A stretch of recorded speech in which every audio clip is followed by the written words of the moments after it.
ಬೆಂಗಳೂರು ಲೈವ್ನಲ್ಲಿ ಮತ್ತಷ್ಟು ಸುದ್ದಿಗಳನ್ನು ನೋಡ್ತಾ ಹೋಗೋಣ ರೌಂಡ್ ಅಪ್ನಲ್ಲಿ.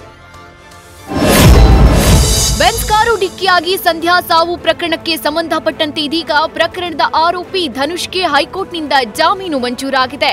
ಧನುಷ್ ಕುಡಿದು ವಾಹನ ಚಲಾಯಿಸಿ ಡಿಕ್ಕಿ ಹೊಡೆದಿದ್ದು ಸಂಧ್ಯಾ ಸಾವನ್ನಪ್ಪಿದ್ಲು. ಹೀಗಾಗಿ ಪೊಲೀಸರು ಧನುಷ್ನನ್ನ ಬಂಧಿಸಿದ್ದು ಪತ್ನಿ ಸಾವಿನ ನ್ಯಾಯಕ್ಕಾಗಿ ಪತಿ ಶಿವಕುಮಾರ್ ಹೋರಾಡಿದ್ರು. ಆದರೆ ಇದೀಗ ಹೈಕೋರ್ಟ್ ಧನುಷ್ಗೆ ಜಾಮೀನು ಮಂಜೂರು ಮಾಡಿ ಆದೇಶ ಹೊರಡಿಸಿದೆ. ಬೈಕ್ ವೇಲಿಂಗ್ ಹಾವಳಿ ಪ್ರಕರಣಗಳಿಗೆ ಸಂಬಂಧಪಟ್ಟಂತೆ ಕೆಆರ್ಪುರಂ ಹಾಗೂ ಕೆಜೆಹಳ್ಳಿ ಸಂಚಾರಿ ಪೊಲೀಸರು ಬೈಕ್ ನಂಬರ್ ಆಧಾರದ ಮೇಲೆ ಕಾರ್ಯಾಚರಣೆ ನಡೆಸಿ 2 ಪ್ರತ್ಯೇಕ ಪ್ರಕರಣದಲ್ಲಿ ಆರೋಪಿಗಳನ್ನು ಬಂಧಿಸಿದ್ದಾರೆ. ಪ್ರಕರಣ 1ರಲ್ಲಿ ಅಪ್ರಾಪ್ತ ಬೈಕ್ ವೇಲಿಂಗ್ನಲ್ಲಿ ಭಾಗಿಯಾಗಿದ್ದರಿಂದ ಹೀಗಾಗಿ ತಂದೆ ತಾಯಿ ಮೇಲೆ ಸಂಚಾರಿ ಪೊಲೀಸರು ಪ್ರಕರಣ ದಾಖಲಿಸಿ ತನಿಖೆ ನಡೆಸಿದ್ದಾರೆ.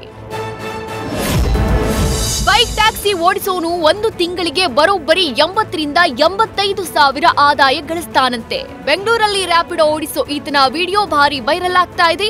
ದಿನಕ್ಕೆ 13 ಗಂಟೆಗಳ ಕಾಲ ಕೆಲಸ ಮಾಡೋ ಈತ ಇಲ್ಲಿ ನಾನು ಯಾರ ಕೈ ಕೆಳಗೂ ಕೆಲಸ ಮಾಡಲ್ಲ, ನನಗ್ ಬೇಕಾದಾಗ ಬೈಕ್ ಓಡಿಸ್ತೀನಿ, ಇಲ್ಲವಾದ್ರೆ ಬಂದ್ ಮಾಡ್ತೀನಿ ಅಂತ ಹೇಳಿದ್ದಾನೆ.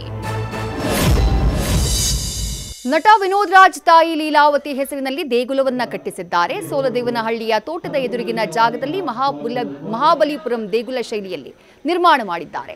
ನಿರ್ಮಲಾನಂದನಾಥ ಸ್ವಾಮೀಜಿ ದೇಗುಲವನ್ನ ಉದ್ಘಾಟಿಸಿದ್ರು. ಉದ್ಘಾಟನಾ ಕಾರ್ಯಕ್ರಮಕ್ಕೆ ಹಿರಿಯ ನಟಿ ಗಿರಿಜಾ ಲೋಕೇಶ್, ಹಿರಿಯ ನಟ ಕೀರ್ತಿರಾಜ್, ಬಿಗ್ ಬಾಸ್ ಸ್ಪರ್ಧಿ ಧರ್ಮ ಕೀರ್ತಿರಾಜ್ ಸೇರಿದಂತೆ ಇಂಡಸ್ಟ್ರಿಯ ಹಲವು ಹಿರಿಯ ಕಲಾವಿದರು ಭಾಗಿಯಾಗಿದ್ದರು.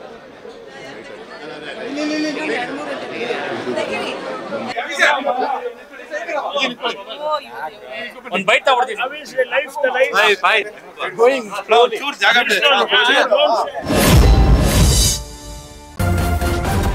ನ್ಯೂಸ್ ಫಸ್ಟ್ ನಿರ್ಭೀತಿಯಿಂದ ನಿಮ್ಮ ಪರವಾಗಿ.